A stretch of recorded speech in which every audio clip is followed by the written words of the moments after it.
Hello and welcome everybody to a brand new episode of r/MaliciousCompliance. My name is Ryan, the official host here on Reddit Voice, and I look forward to bringing you guys today's top stories. Before I do, however, I'd really appreciate it if you could hit that subscribe button, as well as make sure you got notifications turned on, that way you could stay up to date with all the latest and the greatest. Exactly £1, you say? Sure. I'm a part-time home baker. I took it up while I was studying from home during the pandemic, and it's basically a fundraiser for my charity since I can't do my monthly fundraiser bake sales on campus anymore. I'm also the only person selling baked goods in my entire area, so my items are very popular. Specifically, this one particular type of cake that I make that people absolutely love. The other day, a lady called me and wanted to place an order for £1 of this particular cake. She said she had tried it at a friend's house and loved it. She wanted it for her niece's birthday. I told her I used the metric measurements, so my cakes are actually 500 GMS,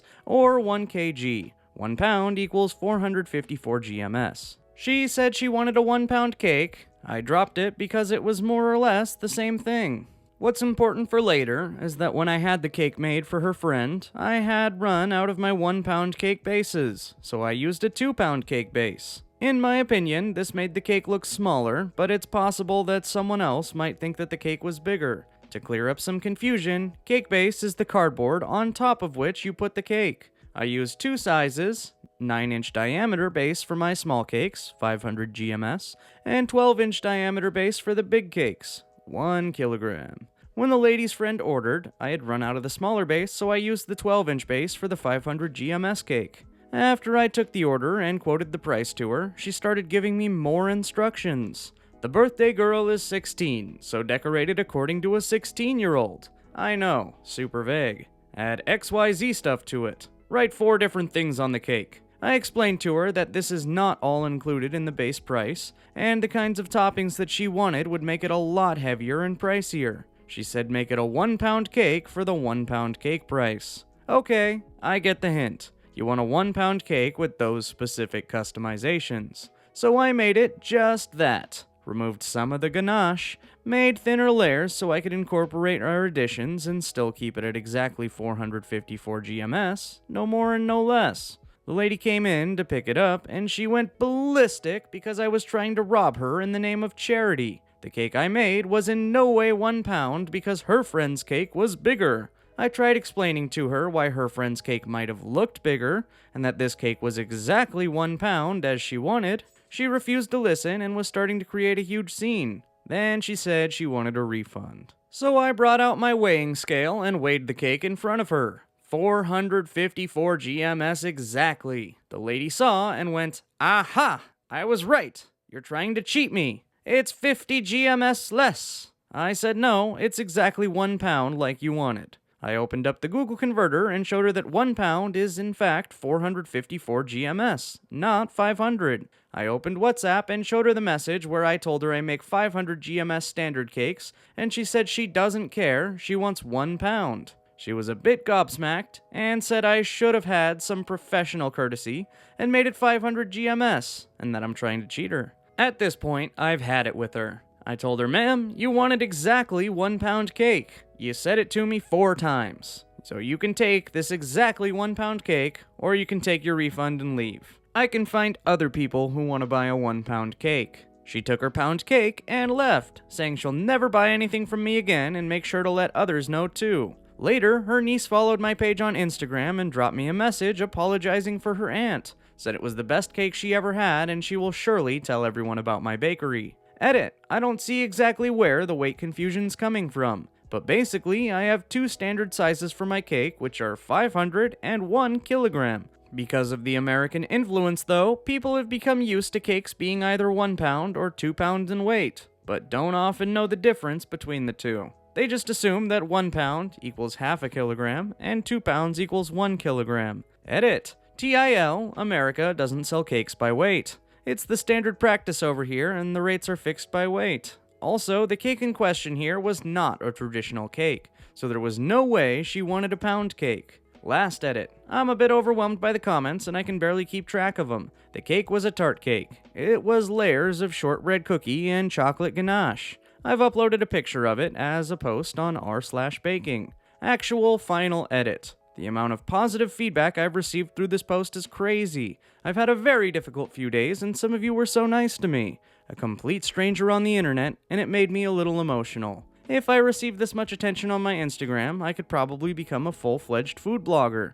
One thing I want to address, because so many people started messaging me about it, is I use GMS for grams because it was drilled into us in school and not to use G, but GMS. G was apparently the symbol for something else. I don't even remember what, but we've had marks deducted from exams for not using GMS, so I stick with that. My house, my rules. Okay. So a few years ago, my dad was moving out of his house and in with his parents due to some health problems with my grandma. This was over summer break and I was just out of high school at the time, about to go into college, so I had absolutely nothing to do all summer as I waited to move out of state. My dad never was and still isn't super organized, whereas I am an alphabetize my bookshelf with a full system type A, about keeping things in order. Call me weird, but I really enjoy reorganizing things and cleaning. It just hits that button for me. So, being that he had about 2 months until he closed on the house, I just started to pack up some of the house for him. Basement was a disaster, and I had wanted to tear it up for years. So within the first day, I made a significant dent in the basement, which ended up being a very involved process. I didn't realize when we moved in that a lot of the stuff from our old house was still packed up haphazardly because my brother and I were too young to really help. So I went through the process of unpacking the still packed boxes from house 1, labeling the boxes I wanted to, and then repacking those boxes appropriately. After about 3 days, I get about 50% done, including cleaning/packing my own room and some of the garage. Here's the build-up to the MC. My dad comes down to help me, all good with me. I start explaining where things go, and my dad wants to change it. I resist, explaining that I already have the system and that I've been doing the bulk of the packing, so he should probably just go with me on this one, which is when he hits me with the namesake of the post. So I relent because I know what will happen. Anyone that's really type A will agree with me and say that the only thing more frustrating than things being chaotic and out of order is that things are slightly out of order, which is what I knew what would happen. Regardless of the fight Dad and I had, he ended up almost following the system. Mostly things that belong in the labeled boxes went where they were supposed to, except for a few very important odds and ends that got put not where they were supposed to. I noticed this, but because of the "my house, my rules" comment, clearly he has a plan, so I don't say anything.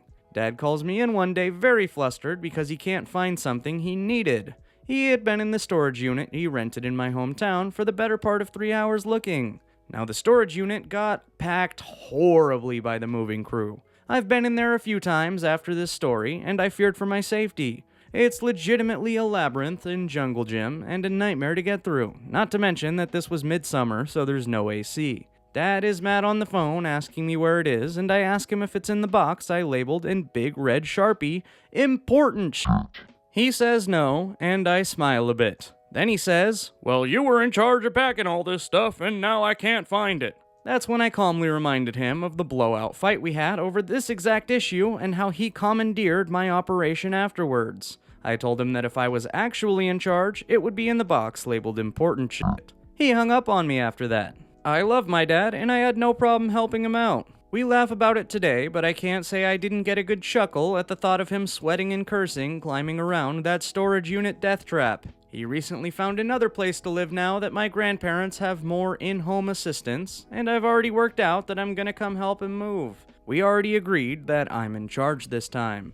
She told me to do exactly what she says, and I did. I'm a secretary for a medical facility that funds other medical institutions. I'm also responsible for their travel to conventions and conferences. This is a very large, very highly attended conference held each year in which our medical professional staff are invited as presenters. One such Karen-esque presenter just has to be incredibly difficult as she feels she's above us dregs and never lets us forget it. As a presenter, they're given certain hotels that are reserved for them at a reduced rate.